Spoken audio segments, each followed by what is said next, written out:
Tono duduk termenung di atas bangku kayu tua yang mulai lapuk. Tangannya menggenggam cangkir kopi yang sudah dingin sejak pagi, tapi tak juga ia minum. Di hadapannya, bengkel motor kecil miliknya berdiri lesu di pinggir jalan kampung Karanggayam.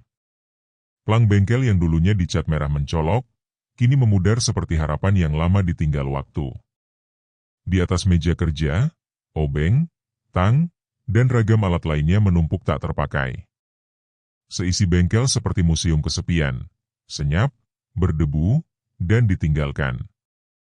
Sudah hampir sebulan, bengkelnya hanya kedatangan 2 pelanggan.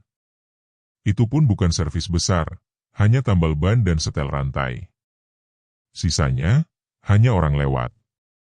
Kadang anak-anak kecil yang iseng numpang duduk di teras bengkel. Kadang remaja kampung yang parkir sebentar sebelum pergi lagi.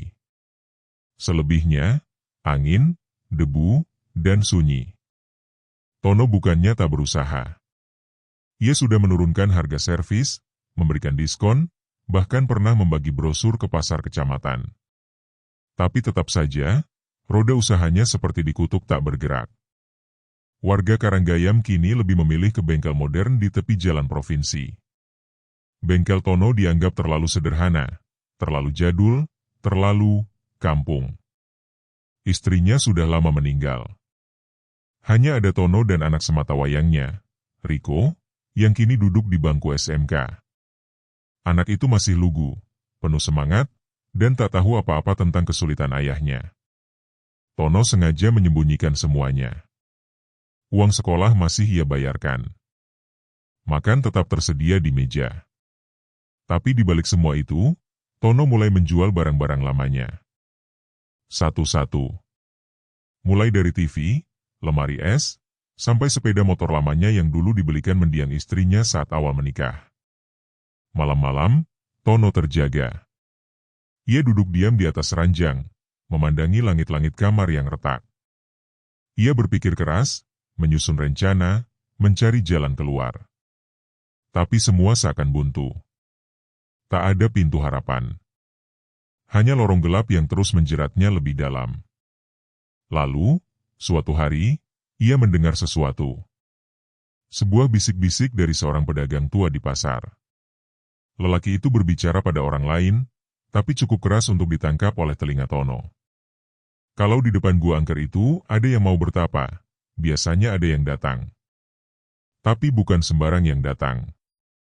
Yang datang itu, makhluk tua. Tapi bisa bikin usaha jalan. Tergantung bayarannya.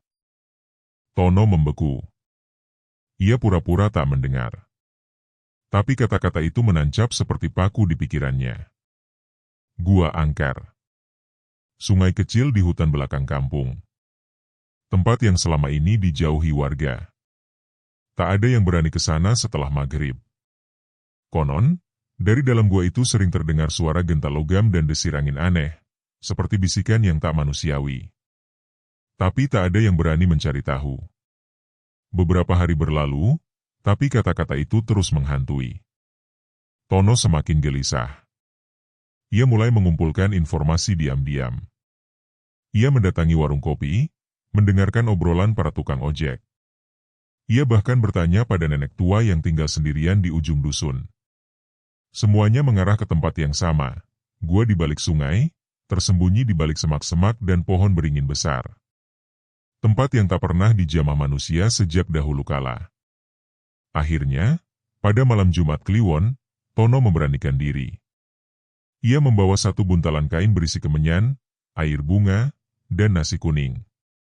Ia tidak tahu apakah itu cara yang benar, tapi semua ini sudah melampaui logika. Ia sudah sampai di titik di mana malu, takut, bahkan dosa pun tak lagi punya tempat. Yang ada hanya satu, bagaimana caranya agar roda bengkel itu kembali berputar. Agar hidupnya tak berakhir sebagai kegagalan total. Ia berjalan menyusuri jalan setapak, melewati ilalang tinggi, dan menyeberangi sungai kecil yang airnya dingin menggigit. Di hadapannya, berdiri mulut gua itu, hitam pekat, seperti rongga rahasia bumi yang menyimpan hal-hal tak kasat mata. Angin berdesir aneh dari dalam, meski tak ada pohon di sekitarnya yang bergerak. Tono duduk bersila di tepi sungai, tepat di depan gua. Ia menyalakan kemenyan, menutup mata, dan mulai memanggil entitas yang hanya dikenal dari bisikan-bisikan. Ia tak tahu apakah ini benar. Tapi malam itu, langit mendadak gelap, kabut turun, dan suara jangkrik lenyap seketika. Lalu terdengarlah suara langkah berat dari dalam gua. Pelan. Menyeret. Lalu muncullah sesosok kakek tua bertelanjang dada. Tubuhnya kurus seperti ranting tua. Tapi yang paling mengerikan adalah, lehernya dililit ular besar berwarna hitam keperakan, dan di tangannya ia menggenggam tongkat kayu dengan ukiran kepala ular di ujungnya. Matanya putih kelabu, seperti tak memiliki bola mata. Kakek itu tidak berbicara. Ia hanya menunjuk Tono. Lalu menancapkan tongkatnya ke tanah. Tiba-tiba bumi bergetar ringan. Kemenyan padam. Dan angin berhenti bergerak. Waktu seperti berhenti sejenak. Dalam kepala Tono, terdengar suara, bukan suara luar, tapi seperti bisikan langsung ke dalam pikirannya. Suara yang dalam, berat, dan menembus sampai ke dada. Kau ingin usaha lancar? Tono tak mampu menjawab. Tapi dalam hatinya, ia berkata, ya. Kau akan mendapatkannya. Tapi kau harus memberi makan. Makanan yang kubutuhkan, bukan nasi, bukan dupa, bukan sesajen biasa. Suara itu berhenti sejenak. Lalu kembali terdengar, lebih tajam. Aku butuh nyawa. Tono membeku. Nyawa dari hasil usahamu. Nyawa dari orang-orang yang kau bantu. Mereka datang ke bengkelmu, motornya kau sentuh, dan setelah itu, mereka akan celaka. Di jalan. Di tikungan. Di malam hari. Dan aku akan mengambilnya. Sebuah kekosongan mencekam menyelimuti udara. Tono ingin lari. Tapi tubuhnya tak mampu bergerak. Kau hanya perlu membuka pintu. Sisanya aku yang urus. Jangan campuri. Jangan tanya siapa. Dan jangan pernah menyesal. Tono tak tahu kenapa, tapi kepalanya mengangguk. Tanpa sadar, malam itu, Tono telah membuat perjanjian. Perjanjian yang tak tertulis tapi mengikat. Perjanjian yang akan mengubah hidupnya, dan menghapus semua batas antara rezeki dan kehilangan. Dan pintu itu, telah terbuka. Sejak malam itu, udara di Karanggayam terasa berbeda. Angin pagi membawa aroma basah seperti embun bercampur tanah yang lama tidak tersentuh cahaya. Tono terbangun lebih awal dari biasanya. Tubuhnya berat, tapi pikirannya seperti diikat oleh rasa penasaran yang aneh. Ia membuka jendela, menatap ke arah barat, ke arah sungai dan gua tempat ia bertapa malam sebelumnya. Kabut masih menggantung di sana, pekat dan malas beranjak, seperti sedang mengamati balik. Ia berdiri lama di depan bengkel yang sepi itu. Lantai semen retak, rak oli berkarat, dan beberapa baut berserakan sejak kemarin. Ia menghela napas panjang, meletakkan kotak peralatan seperti biasa, tanpa harapan besar. Pukul 8:13, suara motor terdengar. Pelan dan ragu-ragu. Seorang pemuda turun dari jok belakang dan memanggil pelan, "Pak, rem belakang saya blong." Tono sempat diam. Lalu mengangguk. Ia mulai membuka bagian roda belakang dan bekerja dalam diam. Tangannya bergerak sendiri, mengulang gerakan yang selama ini seperti tak berarti. Tapi kali ini ada sesuatu yang berbeda. Setiap baut yang ia kencangkan terasa ringan. Setiap oli yang ia tuang, mengalir halus tanpa hambatan. Rasanya seperti lebih hidup. Pemuda itu membayar tanpa menawar. Bahkan memberi uang lebih. Tono hanya diam. Tapi saat ia melihat lelaki itu pergi, ada sesuatu dalam dadanya yang bergerak aneh. Rasa asing yang sulit didefinisikan. Menjelang siang, datang dua orang lagi. Satu minta ganti oli. Satu lagi hanya ingin menambal ban, tapi memutuskan sekalian servis ringan. Tono mulai sibuk. Suara peralatan kerja kembali bergema. Bengkel yang biasanya seperti rumah hantu, kini mulai ramai. Esoknya, 5 motor masuk. Lusa, 7. Dalam seminggu, ia sudah tak bisa kerja sendirian. Ia meminta Riko, anak sematawayangnya, untuk membantunya. Riko, dengan senyum cerah dan semangat anak muda, menerima ajakan itu dengan senang hati. Kayaknya mulai banyak yang tahu bengkel kita, ya, katanya suatu sore sambil menyapu lantai bengkel. Tono hanya mengangguk. Ia tak banyak bicara, karena pikirannya sibuk menghitung semua perubahan. Dalam waktu singkat, ia bisa membeli dongkrak baru, kompresor tambahan, bahkan mengganti ke depan bengkel yang sebelumnya kusam. Warung-warung di sekitar mulai membicarakannya. Kayaknya bawa hoki, ya, si Tono, bisik tetangga. Ada yang bilang dia sekarang punya ilmu. Ada yang mengira dia ikut pelatihan teknik baru. Tapi tak ada yang benar-benar tahu apa yang telah terjadi. Malam-malam, Tono duduk sendiri, memandangi lembaran uang yang mulai menumpuk di laci. Ia mencoba meyakinkan diri bahwa ini hanyalah hasil dari kerja keras. Tapi jauh di sudut pikirannya, suara samar itu masih mengendap. Tumbal bukan sekadar korban. Tumbal adalah nyawa dari hasil tanganmu. Dari hasil kepercayaan yang diberikan padamu. Biarkan aku mengambilnya, kau cukup membuka jalannya. Namun Tono belum memahami maksud suara itu sepenuhnya. Ia hanya merasakan sesuatu yang tak wajar. Tapi semuanya tampak terlalu indah untuk dipertanyakan. Pelanggan terus berdatangan. Beberapa anak muda mulai akrab. Mereka sering nongkrong di bengkel. Memodifikasi motor mereka, memutar lagu-lagu keras dari ponsel. Mereka menyukai sentuhan tangan Tono. Mereka bilang, motor jadi enteng, Pak. Tarikannya beda. Tono hanya tersenyum hambar. Ia tak ingin menyombongkan diri, tapi dalam hati, ia tahu ini bukan karena keahliannya semata. Riko pun ikut menikmati perubahan. Ia tak lagi malu pada teman-temannya. Ia mulai berani berbicara soal cita-cita. Ingin memperbesar bengkel, membuat cabang, atau mungkin menjual aksesoris balap. Dunia mereka berubah cepat.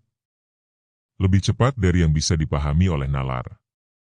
Suatu sore, Riko mengajak Tono ke swalayan. Yah, kita beli kulkas kecil, ya? Buat simpan minuman pelanggan. Biar makin nyaman. Tono hanya mengangguk. Di dalam dadanya ada perasaan hangat, tapi sekaligus sepi. Ia melihat anaknya tertawa, tapi hatinya tidak ikut tertawa. Ia seperti sedang berdiri di antara dua dunia, satu yang bersinar karena keberhasilan, dan satu lagi yang tersembunyi di balik kabut. Pagi hari berikutnya, ia mendapati kertas tertempel di pintu bengkel. Seseorang menulis, "Terima kasih, Pak Tono. Motor saya sekarang top." Tanpa nama. Tanpa jejak siapa yang menulis. Tono menatap tulisan itu lama. Di balik pujian, ada rasa lain yang membekas. Ia merasa seperti telah menyentuh sesuatu yang bukan miliknya. Seperti berjalan di atas jembatan rapuh yang ditutupi karpet mewah. Malamnya, ia bermimpi. Ia berjalan di tengah hutan. Sunyi. Kabut menyelimuti setiap pohon. Dari kejauhan, ia mendengar suara seretan tongkat. Lalu, muncul siluet itu, kakek tua dengan leher dililit ular, tongkatnya menjulur seperti hendak menyentuh tanah. Kau menjaga pintu dengan baik. Maka aku menjaga rezekimu. Tono terbangun dengan peluh dingin. Tapi pagi itu, bengkelnya makin ramai. Tak ada yang janggal secara langsung. Tak ada kecelakaan. Tak ada berita duka. Semuanya tampak berjalan normal. Tapi hati Tono mulai merasakan kekosongan yang aneh. Seolah apa yang ia jalani ini tidak berpijak di bumi yang sama. Ia seperti hidup dalam dunia paralel yang meminjam cahaya, tapi menyembunyikan bayangan. Tetap saja, ia membuka bengkel setiap pagi. Menyapa pelanggan. Menyetel rantai, mengganti busi, mengencangkan baut. Tapi setiap kali ia menyentuh motor, pikirannya melayang pada satu hal. Apakah ini hanya servis biasa, atau awal dari perjalanan menuju ujung yang gelap? Namun, selama tak ada yang aneh, ia memilih diam. Ia memilih melanjutkan. Karena untuk pertama kalinya dalam hidupnya, ia merasa dianggap. Ia merasa penting. Dan untuk kali pertama dalam hidupnya, ia merasa kaya. Kaya bukan hanya karena uang, tapi karena rasa dihargai, dicari, dibutuhkan. Dulu, Tono hanyalah suara samar di antara deru kendaraan. Sekarang, namanya seperti terpahat di dinding Karanggayam. Bengkel kecil itu kini telah berubah. Atapnya yang dulu bocor kini diganti dengan baja ringan. Cat dindingnya bukan lagi warna pudar yang dipakai seadanya, tapi biru terang mengilap seperti langit musim kemarau. Di sudut bengkel, kulkas kecil berisi minuman dingin berdiri tegak, persis seperti keinginan Riko. Di rak besi yang baru, terjejer rapi pelumas mahal, rantai emas, lampu variasi, dan pernak-pernik dunia motor yang dulu tak sanggup ia beli. Ia bahkan menambah satu pekerja lagi. Seorang pemuda dari desa tetangga. Tono menyebutnya bantuan. Tapi sejujurnya, ia merasa seperti bos.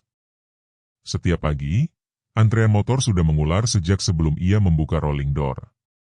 Para pemilik motor menunggu tanpa keluh, bahkan beberapa dari mereka membawa kopi untuk Tono. Bengkel Pak Tono beda. Hasil servisnya tahan lama, kata seorang pelanggan sambil menepuk-nepuk punggungnya. Pujian demi pujian mengalir seperti air terjun yang tak pernah kering. Tapi di balik itu, ada keanehan yang terus terulang, dan Tono memilih untuk menutup mata. Setiap kali ia menyentuh motor yang sedang rusak berat, rem blong, rantai lepas, atau mesin mati total, selalu ada sesuatu dalam dirinya yang bergetar. Ia merasa seperti sedang menanam sesuatu ke dalam kendaraan itu. Sesuatu yang tak kasat mata. Seperti bibit kemalangan. Namun semua itu hilang begitu pelanggan membayar. Matanya teralihkan oleh lembar demi lembar uang yang terus bertambah. Tono tidak pernah bertanya mengapa semua ini terasa terlalu cepat. Ia tahu jawabannya sudah ia temui sejak malam di depan gua itu. Tapi selama tak ada yang terluka di hadapannya, ia memilih tak peduli. 2 bulan setelah malam pesugihan itu, ia membeli motor baru untuk Riko. Bukan motor biasa, tapi motor sport impian anak muda. Warnanya hitam doff, mesin bersih mengilap, dan suara knalpotnya menggetarkan jalan-jalan Karanggayam. Riko tak bisa menyembunyikan wajah senangnya. Terima kasih, yah. Ini lebih dari cukup. Tono tersenyum kecil. Tapi dalam hatinya, ada yang mengeras. Seolah ada suara yang berkata, itu bukan hadiah. Itu syarat. Nyawa dari hasil usahamu, akan kuambil lewat kepercayaan yang mereka berikan. Tapi hari-hari tetap berjalan dengan keindahan semu. Tono mulai dikenal sebagai tokoh masyarakat. Ia diundang dalam acara desa. Diminta memberi sumbangan. Bahkan diminta menyumbang pembangunan masjid, dan ia tak keberatan. Ia ingin semua orang melihat bahwa ia telah berubah, telah berhasil, telah naik kelas. Terkadang, malam-malam tertentu, ia duduk di teras rumahnya, menatap langit. Di sana, bintang-bintang terlihat seperti lubang-lubang kecil yang mengintip dari langit robek. Angin malam yang lewat membawa bisikan asing, seolah berusaha mengingatkan bahwa semuanya belum selesai. Tapi ia terus mengalihkan pikirannya dengan fakta bahwa hidupnya kini berjalan baik. Ia tak perlu lagi berutang ke warung. Tak lagi menahan lapar untuk membeli suku cadang. Semua terasa cukup. Lebih dari cukup. Namun, entah mengapa, tiap 2 minggu sekali, selalu ada berita kematian anak muda di desa sebelah. Motor menabrak pohon. Motor masuk selokan. Motor tergelincir dan terpental. Semuanya kecelakaan. Semuanya mendadak. Dan hampir semuanya pernah diservis di bengkel Tono. Tetapi tak ada yang curiga. Tak ada yang menuduh. Karena Tono selalu hadir saat ada duka. Ia bahkan kadang ikut menyumbang pemakaman. Ia dikenal sebagai orang baik. Justru sering diminta bantuan saat keluarga kehilangan. Satu waktu, saat memandikan motor pelanggan yang telah ia servis total, tangannya tiba-tiba berhenti. Di antara sorot lampu depan, ia melihat bayangan samar wajah seorang pemuda yang tak dikenalnya, memandang balik padanya. Wajah itu pucat. Matanya kosong. Tapi dalam sekejap, bayangan itu menghilang.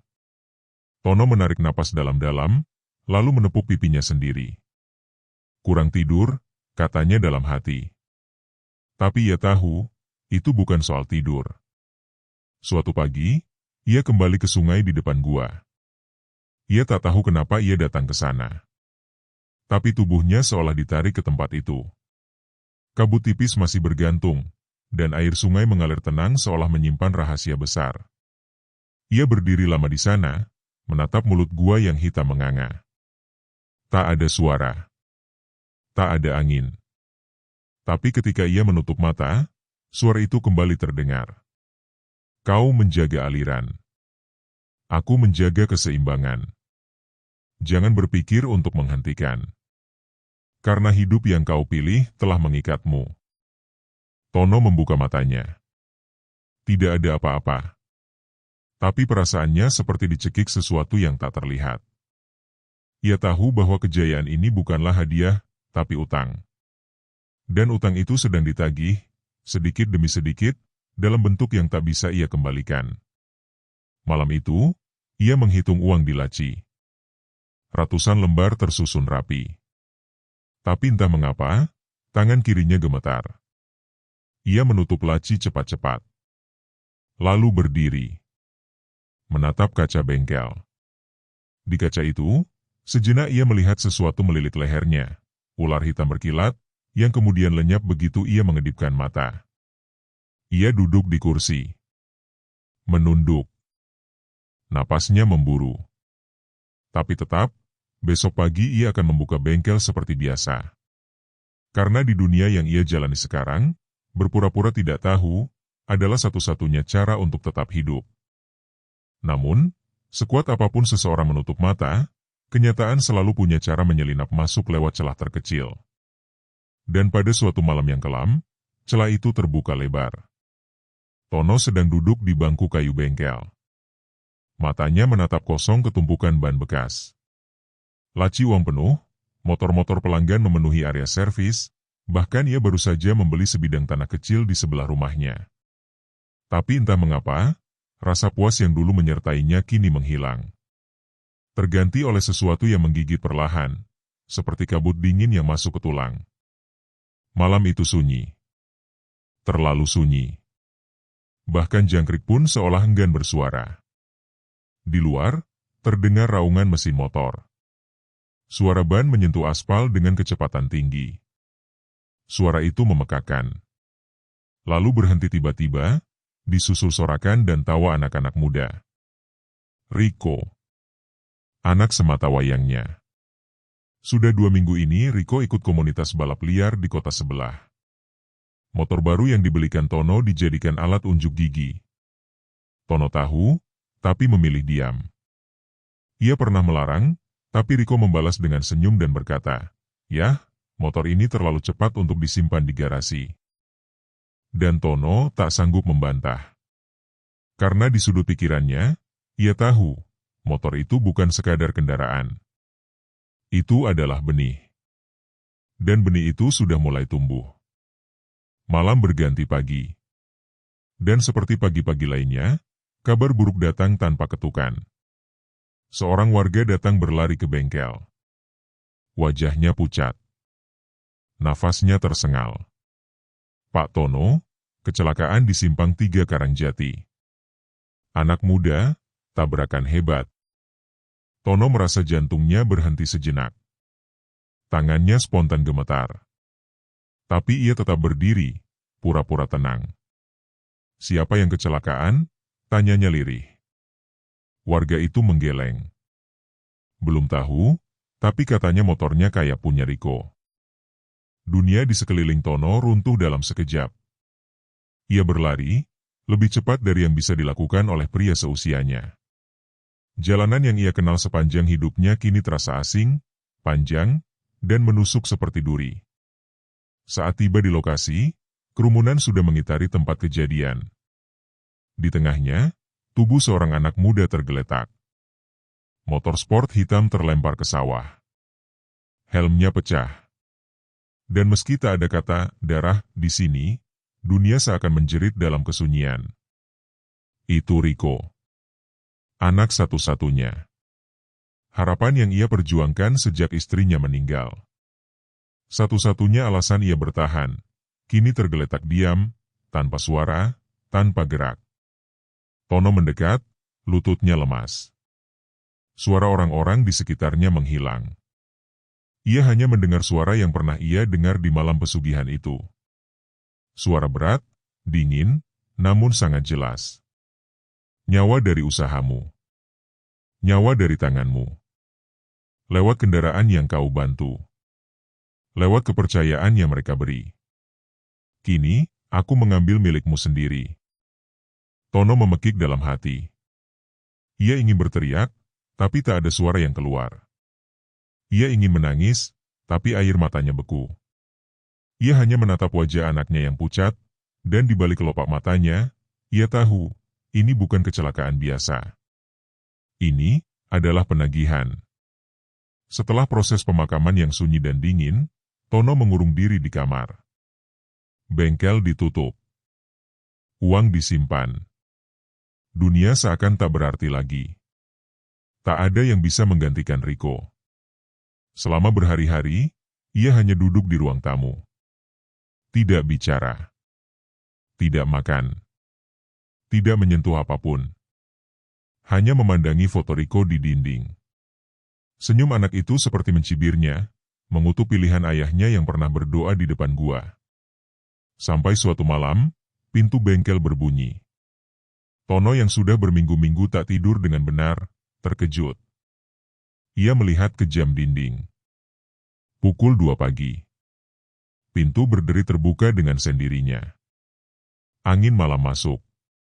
Dan dari kegelapan luar, muncul sosok tua yang sama seperti malam itu.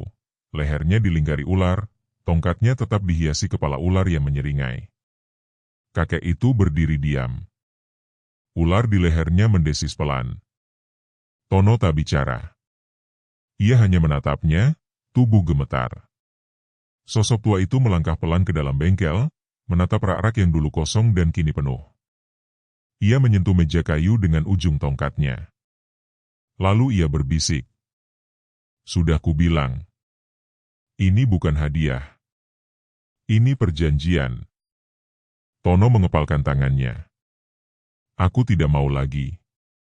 Aku tidak mau ada nyawa lagi yang kau ambil. Aku ingin berhenti. Sosok tua itu tersenyum lebar. Ular di lehernya mengencang, seolah ikut tertawa. Kau berpikir bisa keluar setelah masuk? Kau berpikir pengorbanan ini bisa dihentikan begitu saja? Kau sudah memberiku. Kau sudah merasakan manisnya. Dan sekarang kau ingin pergi? Tono berdiri, tubuhnya gemetar hebat. Ia menatap mata makhluk itu. Ambil semua uangku. Ambil semua alatku. Ambil bengkelnya. Tapi hentikan ini. Hentikan nyawa-nyawa itu. Hentikan. Makhluk itu mendekat. Sangat dekat. Ular di lehernya merayap turun, menyentuh lantai, mengitari kaki Tono. Aku tidak butuh uangmu. Aku tidak butuh bengkelmu. Aku hanya butuh satu hal. Makhluk itu menatap mata Tono dalam-dalam. Dan dalam tatapan itu, Tono merasa tenggelam, merasa seluruh tubuhnya dihancurkan dari dalam. Tumbal terakhir, bisik makhluk itu. Adalah kau. Ucapan itu menggema dalam kepala Tono, seperti suara petir yang tak kunjung reda. Ia terpaku. Kakinya tak bisa bergerak. Dingin menjalar dari ujung jari hingga ke ubun-ubun. Jantungnya berdetak tak menentu. Suara malam di luar lenyap, seolah seluruh dunia menahan napas, menunggu akhir dari kesepakatan kelam itu. Makhluk itu melangkah mundur perlahan, membawa serta ular yang kini melilit di lantai seperti akar hidup. Tongkatnya menghentak pelan ke ubin bengkel, menimbulkan denting logam yang tak wajar. Lalu ia berbalik, menghilang begitu saja ke dalam bayang-bayang malam, seperti kabut yang ditelan kegelapan. Dan Tono hanya berdiri. Tubuhnya lemas. Napasnya berat. Hari-hari setelah itu berjalan seperti mimpi buruk yang tak kunjung usai. Tono tahu waktunya tak banyak. Ia sadar pesan itu bukan ancaman semata, tapi pengumuman eksekusi. Dan sekali lagi, rasa takut itu datang bukan dari kematian, tapi dari sesuatu yang lebih mengerikan, pembalasan. Ia mencoba mencari bantuan. Tapi pada siapa? Para tetua kampung tak mengerti. Dukun-dukun yang ia datangi hanya tersenyum samar lalu menolak ikut campur. Seorang perempuan tua yang konon bisa membaca tanda-tanda gaib hanya menatap mata Tono lama sekali, lalu berbisik lirih, "Kau sudah terlalu dalam." Tono mulai kehilangan arah. Ia menutup bengkel. Membuang semua alat. Menyumbangkan uangnya ke panti asuhan. Bahkan ia sempat membakar sebagian motor hasil servis terakhir. Tapi itu semua tak mengubah apapun. Karena malam demi malam, ular itu kembali. Kadang muncul di bawah ranjang. Kadang di dapur, melilit gas. Pernah satu malam, ia menemukannya merayap pelan di atas foto Riko. Dan setiap kali ular itu datang, Tono tahu, waktunya semakin dekat. Ia mencoba meninggalkan Karanggayam. Membawa sisa uang dan pergi ke kota. Tapi setiap ia naik bus atau ojek, mesin kendaraan itu mati mendadak. Sopir atau pengemudi selalu berkata hal yang sama. "Maaf, Pak. Kayaknya ini kendaraan gak bisa jalan kalau Bapak yang naik." Sampai akhirnya ia sadar, ia tak bisa pergi. Karanggayam kini adalah penjaranya. Gua angker di depan sungai bukan lagi tempat ia mencari harapan, tapi mulut neraka yang menunggu jasadnya pulang. Semua yang ia tinggalkan, semua yang ia usahakan, berubah jadi penjara tak terlihat. Dan perlahan, ia mulai hancur dari dalam. Tubuhnya kurus. Rambutnya rontok. Setiap pagi, matanya bengkak karena tak tidur semalaman. Tetangga mulai berbisik-bisik. Ada yang bilang Tono gila. Ada pula yang percaya ia kerasukan. Tapi tak ada yang tahu, ini bukan soal gila. Ini soal bayaran. Malam itu, hujan turun deras. Petir menyambar seperti naga yang marah. Tono berdiri di depan cermin. Wajahnya nyaris tak ia kenali. Di balik kulit yang mulai pucat dan mata sayu, ada bekas luka yang tak bisa diobati, penyesalan. Ia menatap dirinya lama sekali. Lalu tertawa pelan. Tawa getir yang tak membawa bahagia, hanya memanggil sepi. Jadi begini akhirnya, gumamnya. Kaya sebentar, lalu hancur selamanya. Tiba-tiba, suara pintu diketuk. Sekali. 2 kali. 3 kali. Ketukan itu lambat, dalam, seperti palu yang memukul peti mati. Tono membuka pintu. Tak ada siapa-siapa. Tapi di depan pintunya, ular itu menunggu. Lehernya menggeliat, lidahnya menjulur, dan dari matanya, terlihat api kecil menyala. Api yang sama seperti dulu, di gua angker itu. Tono tahu. Waktunya telah tiba. Tanpa bicara, ia melangkah keluar. Tak membawa apa-apa. Tak memakai sepatu. Hanya mengenakan kaos lusuh dan celana panjang yang sudah robek di lutut. Hujan mengguyur, membasahi seluruh tubuhnya. Tapi ia tak peduli. Ia berjalan mengikuti ular itu. Melewati jalan setapak, melewati kebun kosong, melewati pematang sawah. Hingga akhirnya, ia tiba di sungai depan gua. Tempat segalanya bermula. Kabut turun rendah. Sungai itu kini seperti cermin yang memantulkan wajahnya. Dan gua itu, terbuka lebar seperti mulut yang menunggu mangsanya pulang. Tono menatap sekeliling. Sunyi. Tak ada jangkrik. Tak ada suara angin. Hanya satu suara yang terdengar, suara nafas ular di belakangnya. Ia melangkah masuk ke gua. Setiap langkahnya terasa berat, seolah tanah mencoba menariknya ke bawah. Udara dalam gua dingin dan pengap. Tapi ia terus melangkah, hingga ia sampai di tengah gua, di depan altar batu tempat ia dulu berlutut. Dan di sanalah kakek berleher ular itu menunggunya. Wajahnya tak berubah. Senyum mengerikan itu masih sama. Tapi kali ini, mata kakek itu memancarkan cahaya merah. Dan di tangannya, tongkat ular itu mengeluarkan suara desi seperti tawa. Tono berdiri. Tak ada lagi yang bisa ia katakan. Tak ada yang bisa ia ubah. Makhluk itu mendekat. Perlahan.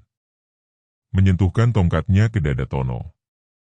Dan ketika tongkat itu menyentuh kulitnya, Tono merasakan seluruh tubuhnya terangkat, bukan secara fisik, tapi seperti jiwanya ditarik keluar, pelan-pelan, sambil diputar, dipelintir, dikoyak perlahan.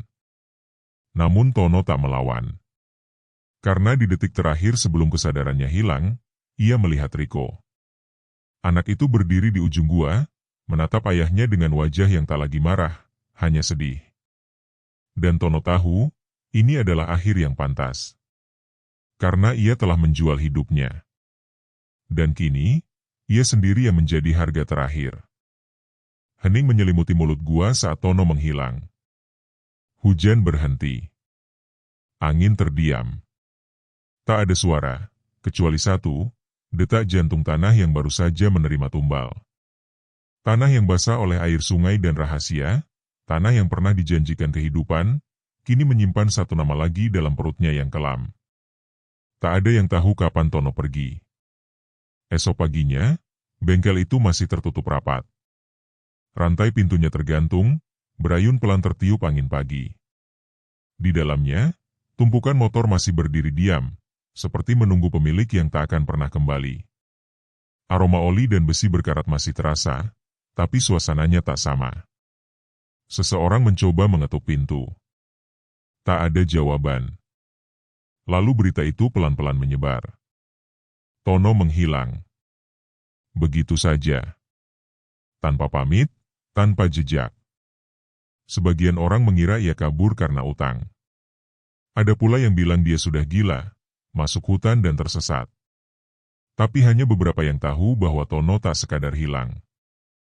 Ia diambil. Beberapa malam setelah itu, warga Karanggaya mulai mengalami hal-hal aneh. Seekor ular besar terlihat melintas di sawah pada tengah malam. Tak biasa, karena ular sebesar itu tak pernah muncul di dataran rendah. Warnanya hitam mengilap, matanya menyala merah. Seorang ibu bersumpah melihatnya di dapur rumahnya, meringkuk di atas foto almarhum suaminya yang meninggal dalam kecelakaan motor. Anak-anak mulai mengigau. Mereka menyebut nama Tono dalam tidur. Menyebut tentang bengkel yang gelap, tentang suara lelaki tua yang menjanjikan hadiah jika mereka mau menemani. Seekor ayam milik warga ditemukan mati dengan kepala terputar. Lalu seekor kambing. Lalu anjing. Selalu di pagi hari. Selalu di dekat pagar rumah yang menghadap ke arah bengkel. Dan bengkel itu sendiri kini menjadi tempat yang dijauhi. Tak ada yang berani melintas di depannya malam-malam. Bahkan siang hari, suasananya tetap membuat bulu kuduk meremang. Kadang, ada suara logam jatuh dari dalam. Kadang, suara mesin motor menyala sendiri lalu padam. Kadang, terdengar suara seseorang memanggil. Bukan keras, tapi pelan. Sangat pelan. Seolah datang dari bawah tanah. Servis, motorku rusak. Kabar-kabar itu membuat Karanggaya berubah. Dulu, orang bangga menyebut nama desanya. Kini mereka menyebutnya pelan-pelan, dengan embel-embel, itu loh, desa yang ada bengkel angker itu. Warung-warung sepi. Anak-anak tak lagi bermain di luar setelah maghrib. Jalan menuju sungai ditutup. Tak ada yang mau mendekat ke gua itu lagi. Sampai suatu hari, datang seorang lelaki muda dari kota. Mengendarai motor gede, memakai jaket kulit, berkacamata hitam. Katanya, ia keponakan jauh Tono. Mendengar kabar pamannya hilang, ia datang ingin mengambil alih bengkel. Warga memperingatkan. Tapi ia hanya tertawa. Ah, cerita kampung. Nanti juga adem. Dan benar saja, ia membuka kembali bengkel itu. Membersihkan oli, menyalakan lampu, mengganti papan nama. Tono Motor Servis kini berubah jadi raja motor geras. Pelanggan mulai berdatangan. Motor-motor antri seperti dulu. Bahkan lebih ramai. Pelayanan cepat. Harga murah. Bengkel itu kembali hidup, atau setidaknya, tampak hidup. Tapi mereka lupa.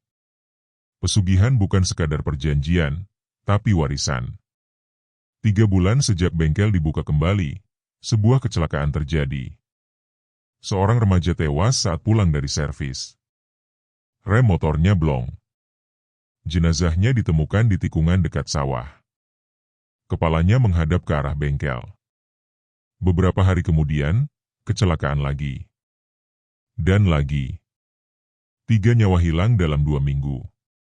Dan selalu, mereka adalah pelanggan bengkel itu. Warga mulai sadar, siklus lama kembali. Tapi pemilik baru bengkel tetap tenang. Bahkan, ia lebih sibuk. Membuka cabang. Membeli rumah besar. Mendadak kaya. Sama seperti Tono dulu. Terlalu sama. Sampai suatu malam, seorang warga tua berjalan di depan bengkel. Tak sengaja ia melirik ke dalam. Dan di dalam, di antara motor-motor yang terparkir, ia melihat Tono. Wajahnya pucat. Tubuhnya duduk bersila di pojok ruangan. Tapi yang paling mengerikan adalah lehernya. Di sekeliling leher Tono, melilit seekor ular. Bukan ular biasa. Matanya merah. Kulitnya mengilat seperti logam basah. Dan dari lidahnya, menjulur suara seperti tertawa. Keesokan harinya, warga itu jatuh sakit. Demam tinggi. Mengigau, menyebut nama Tono dan ular berleher panjang itu berulang-ulang. Sebelum meninggal 3 hari kemudian, ia sempat berbisik. Pintunya belum tertutup. Tahun-tahun berlalu. Nama Tono perlahan terlupakan. Tapi bengkel itu masih ada. Kini bangunannya megah, dengan logo besar di dinding. Raja Motor. Laris. Sukses. Banyak pegawai. Banyak pelanggan. Tapi warga Karanggayam tahu, harga dari semua itu bukan uang. Itu nyawa. Dan setiap kali ada suara motor meraung malam-malam, atau suara ambulans yang lewat, mereka hanya diam. Karena mereka tahu, itu bukan kecelakaan biasa. Itu adalah bayaran. Bayaran atas kesepakatan yang tak pernah benar-benar berakhir. Karena ketika satu tumbal habis, satu tumbal baru akan lahir. Begitu terus. Seperti ular yang menggigit ekornya sendiri, lingkaran yang tak bisa diputus. Dan gua di tepi sungai itu masih terbuka. Masih menunggu. Karena pintu menuju pesugihan tak pernah benar-benar tertutup.